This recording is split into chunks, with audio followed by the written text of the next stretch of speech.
Ma'am, I'm sorry, but I'm not showing any reservation under this name. I watched from across the hotel lobby as my daughter-in-law's face went from smug confidence to confused panic in 3 seconds flat. She tried her perfect smile on the desk clerk, the one she uses when she thinks she's dealing with someone beneath her. That's impossible. Check again. Our booking confirmation is right here on my phone. The clerk's fingers moved across the keyboard. I see it was here, ma'am, but it shows it was canceled about 40 minutes ago. My name is Margaret, and before I tell you what happened next, I want to say hello to all of you wonderful people watching. Drop a comment and let me know where you're watching from. I love seeing all the different places you all call home. Now, what I'm about to tell you is completely true. Every word. And it's about the day I finally stopped being the convenient, quiet mother-in-law who was supposed to just smile and pay for everything without asking any questions. Let me take you back 6 months before that hotel lobby disaster, because you need to understand how we got there. My son James married Ashley 3 years ago. I was genuinely happy for him. She was ambitious, polished, well-educated. Everything seemed perfect on paper. And honestly, for the first year, things were pretty good between us. We weren't best friends, but we were friendly enough. I respected their space. They visited for holidays. We had pleasant dinners. But somewhere in year 2, something shifted. Ashley got a promotion at her tech company, and suddenly she became an expert on everything. Not just tech, everything. Travel, food, culture, parenting techniques for kids they didn't even have yet, politics, health, you name it. And she started treating me like I was this sweet but hopelessly outdated relic who needed to be gently educated about the modern world. At first it was subtle, little corrections during conversations. Actually, Margaret, studies show that's not really true anymore. Or when I'd mention something I'd read, she'd pull out her phone mid-conversation to fact-check me right there at the dinner table. James would give her a look sometimes, but he never said anything. I think he was caught in that impossible position of loving his mother but not wanting conflict with his wife. So I bit my tongue. What else was I supposed to do? Risk losing access to my son over some condescending comments? But it got worse. Last December, they came for Christmas dinner. I'd spent 2 days preparing all of James's favorite dishes, the recipes I'd been making for 30 years, the ones he'd grown up loving. Ashley took one bite of my green bean casserole and said, "Oh, Margaret, this is so sweet. It's like nostalgic comfort food. James and I have been eating so much cleaner lately. More whole foods, less processed ingredients. But this is cute. Very retro. Cute. Retro. Like my cooking belonged in a museum." She then proceeded to tell me about this meal prep service they'd started using. The chef is classically trained in French technique but focuses on California fresh ingredients. You'd probably find it too adventurous, but James has really developed his palate. I smiled and passed the rolls. James looked uncomfortable but took a second helping of my retro green bean casserole and said nothing. Then came Valentine's weekend. I called James to see if they wanted to meet for brunch. Just casual, my treat. Ashley answered his phone. "Oh, Margaret, that's so thoughtful. But we're actually going to this amazing new farm-to-table place that just got written up in the Times. It's really elevated brunch, not just like regular diner food. Maybe some other time?" She said it so sweetly, but the message was clear. The places I'd choose weren't sophisticated enough for them anymore. The worst was in February when I mentioned I was thinking about taking a cruise to Alaska. I'd always wanted to see the glaciers. Ashley actually laughed. Not mean, but that indulgent laugh you'd give a child who said something cute but silly. "Oh, Margaret, cruises are such a tourist trap. You're basically in a floating mall. If you really want to experience Alaska, you do a small group expedition with a naturalist guide. Immersive travel, not buffet lines and shuffleboard." She pulled out her phone to show me pictures from some trip she and James had taken to Iceland. This is what real adventure looks like. I started noticing she'd talk over me in conversations, especially if other people were around, or she'd explain things to me like I was a child. Let me break this down for you, Margaret. I know this might be confusing, but back in your day, sure, but now we know better. James would sometimes squeeze my hand under the table, his way of apologizing without actually addressing anything. That almost hurt worse than Ashley's condescension, knowing he saw it but wouldn't speak up. Then in March, I had an idea. My 68th birthday was coming up in June, and I'd recently received a nice sum from some investments that had done well. I wanted to do something special, something to bring us closer together as a family. So I called James and proposed a trip. What if I treated us all to a vacation? Maybe that resort in Charleston you mentioned last year? 4 days, my birthday gift to all of us. Good food, relaxation, some quality family time. James sounded genuinely excited. Mom, that's incredibly generous. Let me talk to Ashley. He called back the next day and I could hear Ashley in the background coaching him. So, Mom, Ashley thinks Charleston might be too traditional. She found this boutique resort in Sedona that's supposed to be amazing. More authentic experiences, she says. Meditation at sunrise, guided desert hikes, farm-to-table dining with a tasting menu. She's really excited about it. The price was nearly double what I'd planned to spend, but I said yes. It was my birthday trip after all. I could afford it, and if this made Ashley happy, maybe it would improve our relationship. That should have been my first warning sign, that I was already letting her transform my birthday celebration into her vacation preference. But I didn't see it then. Over the next few weeks, Ashley took complete control of the planning. She'd send me long texts about the itinerary she was building. I booked us for the advanced desert hike, not the tourist one. The guide leads you to places most visitors never see. It'll be challenging, but so worth it. I gently mentioned that I wasn't sure I was up for an advanced hike. I walk regularly, stay active, but I'm 68 years old. Her response, Margaret, don't sell yourself short. You're more capable than you think. This is about pushing boundaries and really experiencing the landscape, not just looking at it through a bus window. I'd wanted to also book a spa treatment, maybe a nice quiet afternoon, but Ashley vetoed it. Margaret, you can get a spa day anywhere. This is about authentic experiences, really connecting with the landscape and culture. Every suggestion I made was politely dismissed as too ordinary, too touristy, too basic. She was designing the entire trip around what she considered real travel, whatever that meant, and I was just supposed to smile and pay for it. The resort package alone was $3,000.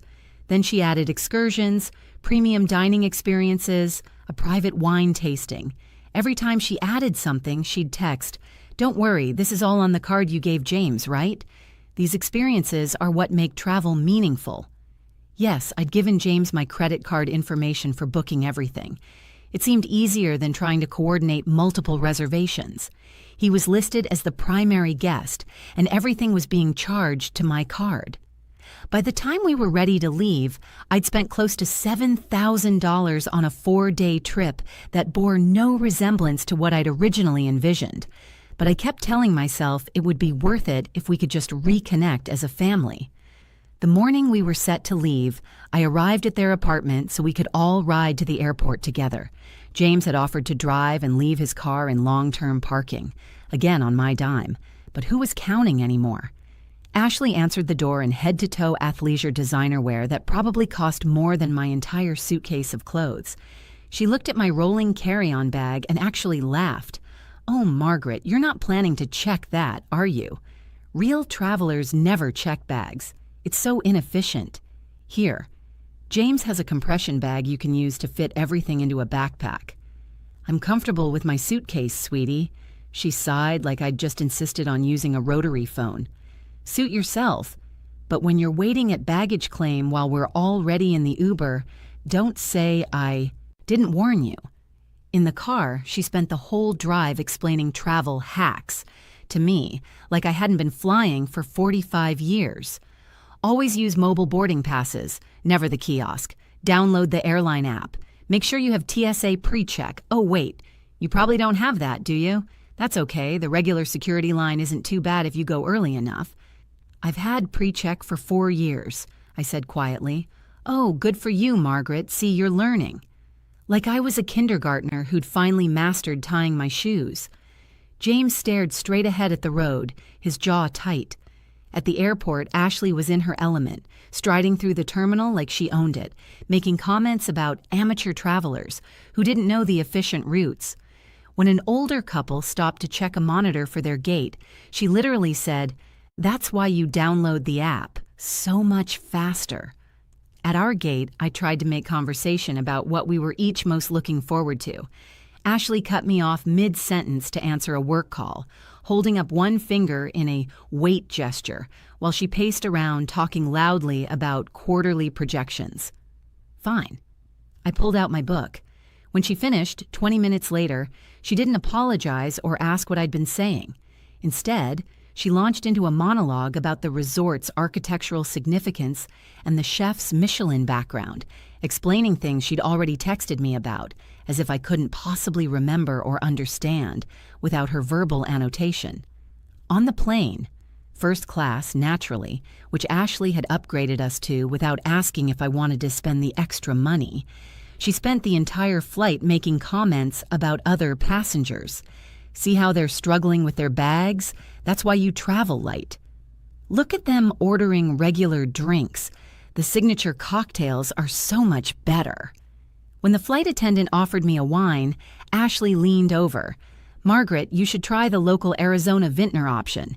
It's more interesting than just regular wine." "I like Pinot Grigio," I said.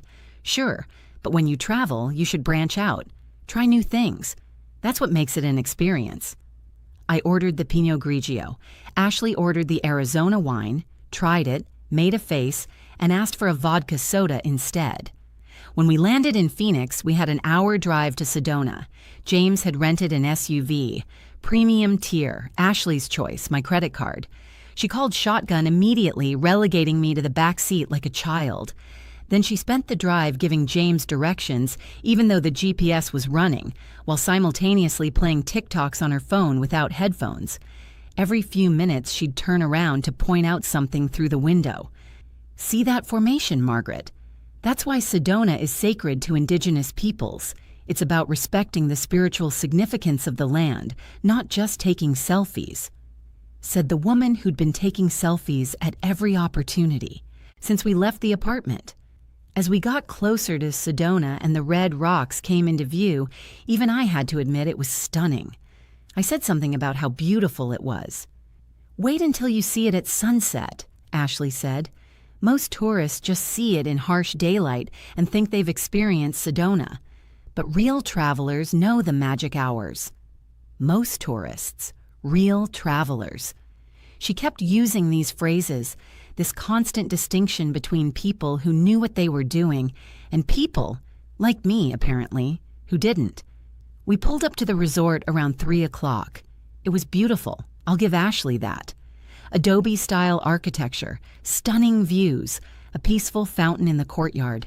The kind of place I would have absolutely loved if I'd gotten to choose it myself and wasn't already exhausted from being condescended to for 6 hours straight. A valet came to help with our bags. Ashley hopped out, stretching and making comments about the drive while James dealt with the car. I grabbed my suitcase from the back. "You can leave that for the valet, Margaret," Ashley said. "I've got it." Seriously, that's what they're here for. This isn't a Motel 6. Let the staff do their job. I kept my hand on my suitcase handle. We walked into the lobby, all cool stone and southwestern art and that particular hush that expensive places have. James headed to the reception desk. I started to follow, naturally curious about the check-in process, the room locations, what our schedule looked like for the evening. Ashley stopped me with a hand on my arm. "Why don't you wait in the lounge? James and I will handle check-in." "I'd like to—" "Margaret." Her voice had an edge now. "We've got this. You don't need to hover. Just relax. If you've been watching this channel, go ahead and hit that subscribe button right now, because what happened next is when I finally reached my limit. I followed them to the desk anyway. The woman behind it gave us a warm smile. "Welcome. Checking in?" "Yes," James started. "Reservation under... Do you need to see ID for all guests, or just the primary?" Ashley interrupted. Also, I'm assuming you can accommodate our room layout request. We specified 2 separate units. The clerk started typing. I leaned in slightly. And what time is breakfast? Is it included in the package? Ashley physically stepped between me and the desk. Margaret, seriously, let us handle this. I'm just asking about breakfast. You don't need to ask about every little detail. That's what the welcome packet is for. She turned back to the clerk with an apologetic smile, as if to say, sorry about her. I felt my face get hot. James looked uncomfortable but said nothing. The clerk handed over key cards and a folder of information. Ashley took it all before I could reach for anything. We're in Casita 6 and Casita 8, connected by a patio. Very nice. We started walking toward the rooms, following signs through the beautifully landscaped grounds. I tried to peek at the folder Ashley was holding, wanting to see the full itinerary, the dining reservation times, what exactly I was paying $7,000 for. Ashley, can I see the... Margaret, I'll show you everything once we're settled. I just want to... She stopped walking and spun around, and there, on that beautiful southwestern pathway, with James standing helplessly between us, Ashley finally said what she'd clearly been thinking for months. Stop asking questions. You don't understand real travel, okay? You're so used to your little tour groups and your chain hotels and your packaged experiences where everything is explained to you like you're a child. This is different. This is about immersion and authentic experiences. And honestly, Margaret, you need to just trust us and let us handle it. Not everything needs to be interrogated and overplanned. That's not how sophisticated travelers do things. The words hung in the air between us. James opened his mouth. Ashley, come on. No, James, I'm serious. Your mom has been second-guessing every single choice, asking 1,000 questions, acting like we don't know what we're doing. It's exhausting. I planned this whole trip to be special, and she's treating it like some kind of carnival cruise where she needs a minute-by-minute schedule. My hand was shaking. I looked at my son, waiting for him to say something. Anything. Waiting for him to remind his wife that this was supposed to be my birthday trip, that I was paying for everything, that maybe, just maybe, I had a right to ask basic questions about a vacation that cost $7,000. He looked at his feet. Let's just get to the rooms. And that's when something in me snapped. Not in an angry, loud way, in a quiet, crystal clear way. I thought about every condescending comment, every dismissal, every time I'd been made to feel old and stupid and out of touch, every dollar I'd spent on this trip that had been completely taken over by a woman who thought she knew everything and I knew nothing. Every time my son had witnessed it and said nothing. I thought about sitting in my casita tonight, pretending everything was fine, going on that advanced hike tomorrow that she'd planned without caring if I could actually handle it, sitting through those elevated dinners where she'd probably critique my menu choices. And I thought about the one thing Ashley didn't know, the one piece of information she'd overlooked in all her sophisticated travel planning. James's name might have been on the reservation, but my credit card was holding everything, not as a deposit they'd already paid against, as the actual method of payment. Nothing had been charged yet. The resort would process it all at checkout. Or not. You know what? I said quietly. You're absolutely right, Ashley. I don't understand real travel. Not your version, anyway. She looked satisfied, like she'd won. Like she'd finally gotten through to the difficult old woman who just didn't get it. So, I'm going to get out of your way. I pulled out my phone. You two enjoy your authentic, immersive experience. I'm going home. Mom, James started. I mean it. I'll get a car back to the airport. You kids have a wonderful time. Ashley actually looked pleased, like I was finally being reasonable. Margaret, I think that's probably for the best. You'll be more comfortable with your own kind of vacation. No hard feelings. No hard feelings. After everything she'd said, after the way she'd spoken to me, after taking over my birthday trip and making me feel like a burden every step of the way, no hard feelings. Absolutely, I said with a smile. No hard feelings at all. I walked back toward the lobby, my heart pounding.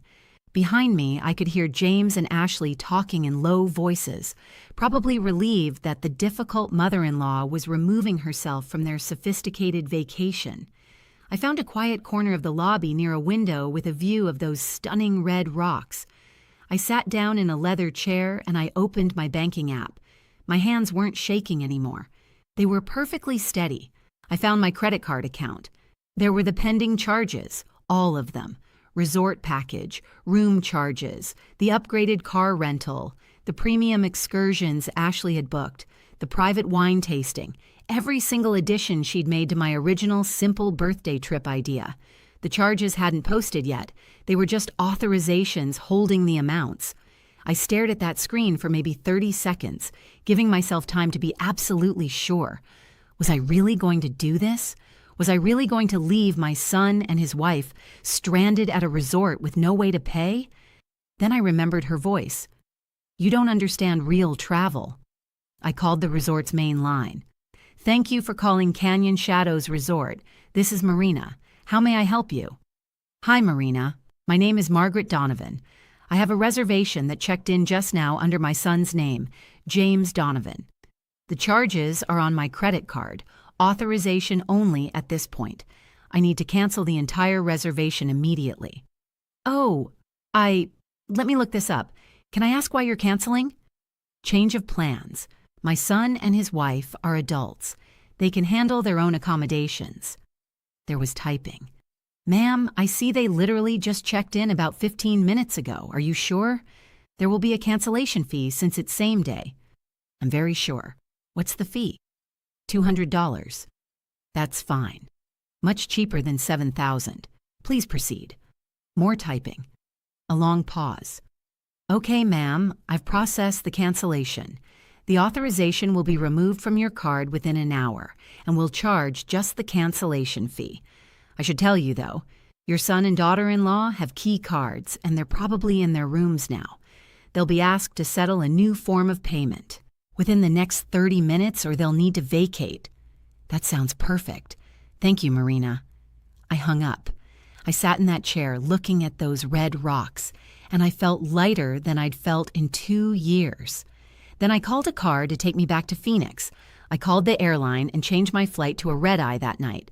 Only a $100 change fee, and I booked it myself with my own money, using all my outdated, unsophisticated knowledge of how airports and airlines work. And then I waited. It took 37 minutes. I'd moved to the lounge area, ordered myself a very nice glass of Pinot Grigio. See, Ashley, I can enjoy quality wine. I just prefer what I like. And I was reading my book when I heard the commotion at the reception desk. That's impossible. Check again. Our booking confirmation is right here on my phone. Ashley's voice had that sharp edge it gets when she's dealing with someone she considers beneath her. I didn't look up from my book. I see it was here, ma'am. But it shows it was canceled about 40 minutes ago. Canceled? By who? By the card holder. A Margaret Donovan? The silence was delicious. Where is she? That was James, and he sounded panicked. I closed my book and looked over.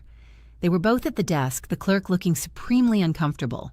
Ashley's face had gone from entitled confidence to genuine shock.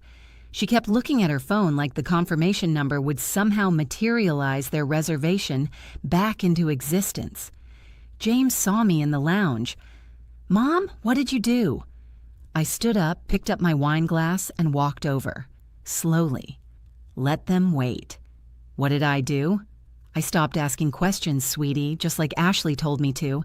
I took myself out of the equation. You canceled our hotel? Ashley's voice was rising. Other guests were starting to look over. Are you serious right now? What are we supposed to... This is insane. No. What's insane is spending $7,000 on a vacation where I'm treated like a stupid old woman who doesn't understand how the modern world works. I kept my voice level, calm. You wanted to handle everything yourself, so handle it. Mom, come on. James at least had the grace to look ashamed. Can we talk about this? We could have talked about it when your wife was being condescending and rude. We could have talked about it when she said, "I don't understand real travel." We could have talked about it any of the dozen times I was dismissed and talked over and treated like a burden. I took a sip of my wine, but we didn't. So now we're here. Ashley found her voice again. "This is ridiculous. James, your mother is having some kind of breakdown. We're supposed to be here for 4 days. All our excursions are booked." "I'm sure you can rebook everything." I smiled at her. "You're such a sophisticated traveler. You'll figure it out. Make sure you download the apps." James pulled out his phone, probably to check. His own credit cards, probably realizing that his sophisticated tech company wife and his aerospace engineer self had somehow missed the rather important detail that they'd planned an expensive vacation entirely on someone else's money without having a backup payment method. The desk clerk cleared her throat. "If you have another card for the reservation, I can reinstate it. But I'll need payment authorization in the next few minutes, or I'll have to ask you to collect your belongings from the casitas." Ashley stared at me like I'd grown a second head. "You're really doing this? On your birthday trip?" "It stopped being my birthday trip when you took it over completely, when you dismissed every opinion I had, when you made me feel small and stupid and unwelcome in a vacation I was paying for." I set down my glass. "I'm going home. My car will be here in 10 minutes. You two enjoy Sedona. I hear the sunset is magical if you're a real traveler." "This is vindictive and petty," Ashley hissed. "No, honey. Petty would have been waiting until you were at the private wine tasting tomorrow, or until checkout when you had 4 days worth of charges. This is just setting a boundary, a very expensive boundary, I'll grant you, but I can afford the $200 cancellation fee. Can you afford $7,000? James was frantically typing on his phone. "My card will cover most of it, but not the excursions. Ashley, what's your credit limit?" She didn't answer, which told me everything. "We could do fewer days," James said desperately. "Mom, please, we messed up. I should have said something. Ashley," he looked at his wife, "you owe my mother an apology." Ashley's mouth opened and closed.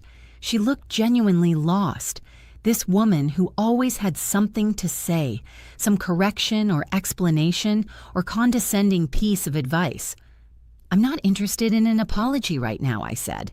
"I'm interested in going home and spending my birthday weekend doing exactly what I want to do, which is reading my books and ordering takeout from my regular, unsophisticated restaurants and enjoying my own company." My phone buzzed. My car was outside. "That's my ride. The casita keys are on the desk." I'd left them there when I came back to the lobby, a detail they probably hadn't even noticed. "Good luck, kids. I hope you find accommodations that fit your elevated standards." I walked out of that resort with my outdated rolling suitcase and my comfortable travel clothes and my ordinary Pinot Grigio buzz, and I have never felt more powerful in my life. They found a cheaper hotel about 30 miles away. I know because James called me from the car, leaving a voicemail apology that actually sounded genuine. They cut the trip short to 2 days since they couldn't afford the excursions without the package deal. I spent my 68th birthday at home in my pajamas, eating Chinese takeout. Yes, regular delivery Chinese food, not farm-to-table elevated cuisine, and watching movies I'd seen 100 times before. It was perfect. Ashley sent me a text 3 days after they got back. Not an apology exactly, more of a, maybe we should talk about what happened. I left it on read for a week before responding with, "I'm willing to rebuild our relationship, but it needs to be based on mutual respect. When you're ready to treat me like an intelligent adult who has value and experience, let me know." That was 4 months ago. We've had 2 dinners since then. Ashley is different. She asks my opinion now. She stops herself when she starts to over-explain. She doesn't always succeed. Decades of being a know-it-all don't disappear overnight. But she's trying. And James? He's learning to speak up. Slowly, but he's learning. As for me, I learned something too. I learned that being kind doesn't mean being a doormat, that paying for things doesn't obligate you to accept disrespect. and that sometimes the most powerful thing you can do is stop asking questions and start setting boundaries. I hope some of you out there needed to hear that today. Thanks for watching.